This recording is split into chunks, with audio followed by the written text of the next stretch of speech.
আসসালামু আলাইকুম। সবাই কেমন আছেন? আশা করি যে যেখানে আছেন সবাই সুস্থ আছেন। আমি একটু নিচে বের হয়েছি। তো নিচে বের হয়েছি আলীকে আনার জন্য। তো এটা একটু ভিডিও করলাম, আপনাদের সাথে শেয়ার করব। আলীকে নিতে যাচ্ছি। দেখুন গাছের পাতা পড়ে আছে সব জায়গাতেই। তো আমার বাসার খুব কাছেই স্কুলটা। 2-3 মিনিট হেঁটে গেলেই দেখা যায় যে রোড আছে দুইটা, একটা গাড়ি যাওয়ার এবং একটা আসার। এই দুইটা রোডের অপোজিটে কিন্তু আমার ছেলের স্কুলটা। তো আলীকে আনতে যাচ্ছি, তা আপনাদের সাথে একটু শেয়ার করলাম। দেখুন পার্কের অবস্থা।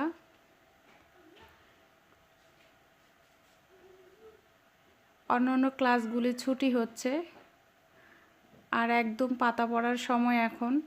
গাছের পাতা একটাও থাকবে না, সব ঝরে যাবে এই সময়। আর এমন দেখা যাবে শীতে যে মনে হবে যে গাছগুলো মরে গেছে। ঠিকই বসন্তের সময় আবার নতুন পাতা গজাবে, একদম সবুজে ভরে যাবে। তবে এই সময় দেখা যাবে পার্কগুলো কিন্তু পাতা পড়ে ভরে থাকবে, যার জন্য ওদের এই গাছগুলো ছাঁটাই করে দিতে হয়। এখনও ছাঁটাই করা হয়নি, তবে খুব শীঘ্রই। আমি গতবারও দেখেছিলাম যে পাতা পড়ার পরে কিছুদিন পরেই দেখলাম যে গাছগুলো ছাঁটাই করে দিয়েছে। এবারও হয়তো হয়নি, কিন্তু 2-1 দিনের মধ্যে মনে হচ্ছে যে এই গাছের পাতাগুলো সব ছাঁটাই করে দিবে। তাহলে আর এই রোডগুলো বা পার্কগুলো নষ্ট হবে না। এই তো স্কুলের সামনের কিছুটা দৃশ্য। তো স্কুল ছুটি হতে এখনও 10 মিনিট বাকি আছে, যার জন্য আমার শ্যুট নেওয়া। এই যে কিউট একটা মেয়ে খুব দৌড়াচ্ছে, খেলছে, বারবার ওকে দেখছি আমি। প্রচণ্ড হাসছে ও।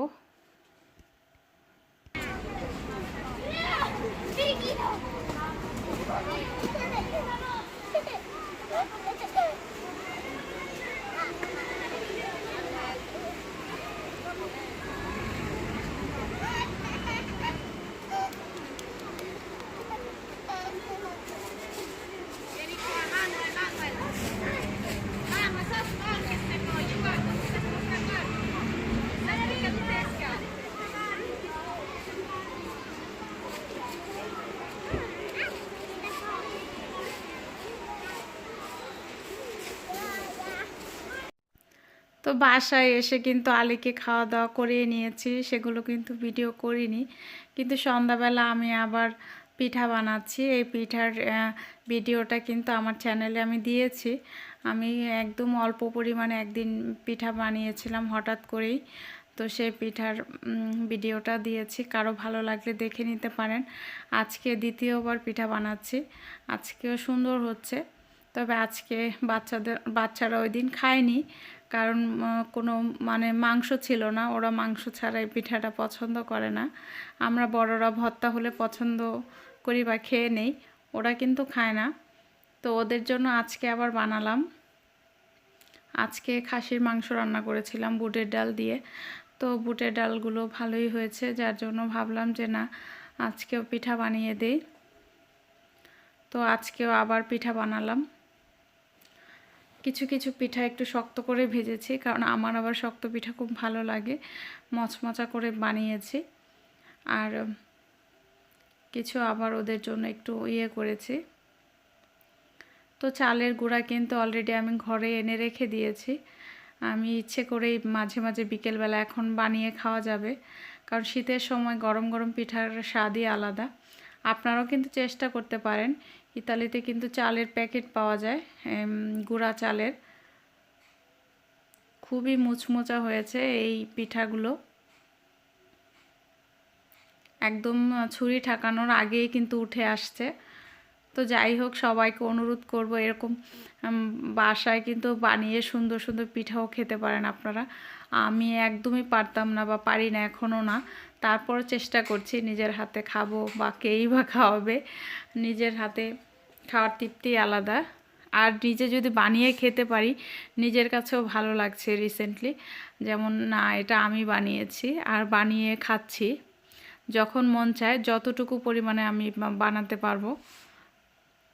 আমার যতটুকু লাগবে ওই পরিমাণে কিন্তু আমি বানিয়ে খেতে পারবো যদি ফ্রিজে আমরা চালের গুঁড়াটা এনে রেখে দিই।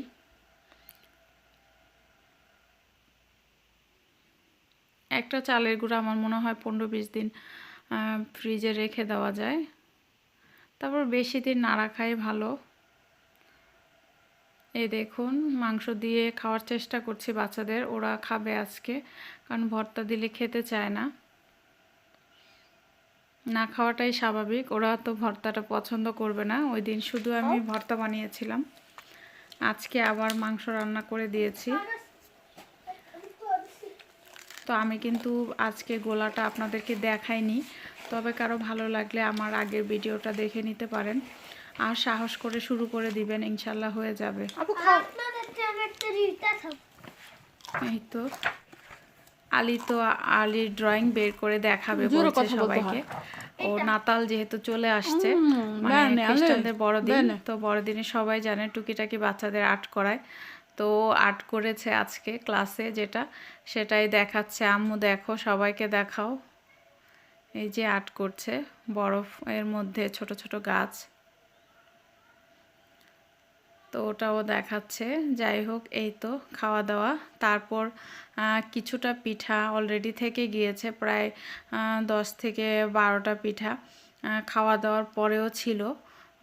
ওগুলো আবার আমরা দুধ চিতই যেটা বলে, আমার ঘরে কিছুটা দুধ ছিল, তো আমি দুধের মধ্যে আবার চিতইগুলো ভিজিয়ে নিয়েছি।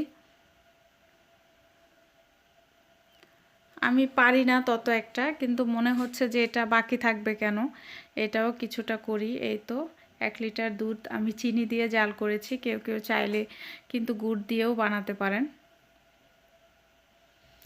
খেজুরের গুড় বা খেজুরের রস কিন্তু দিলে এর স্বাদ দ্বিগুণ বেড়ে যায়, কিন্তু আমরা সেটা হয়তো এখানে পাবো না, কিন্তু গুড়টা পাওয়া যায়। গুড়টা কিন্তু আমাদের এখানে পাওয়া যায়, ভালো কিনা জানি না আমি, ঠিক। তারপরও আমি চিনি দিয়ে এগুলো ভিজিয়েছি চিনি দিয়ে, তো আমি গুড়টা কিন্তু আনিনি, চিনি আর দুধ দিয়ে এই পিঠাগুলো, গরম দুধের মধ্যে পিঠাগুলো দিয়েছি।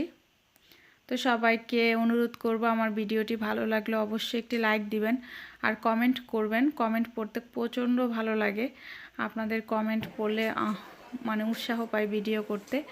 তো পাশে থাকবেন আশা করি, আর যারা আমার চ্যানেলটি সাবস্ক্রাইব করেছেন তাদেরকে অনেক অনেক ধন্যবাদ। আবারও দেখা হবে ইনশাআল্লাহ নতুন কোনো ভিডিওতে। আল্লাহ হাফেজ।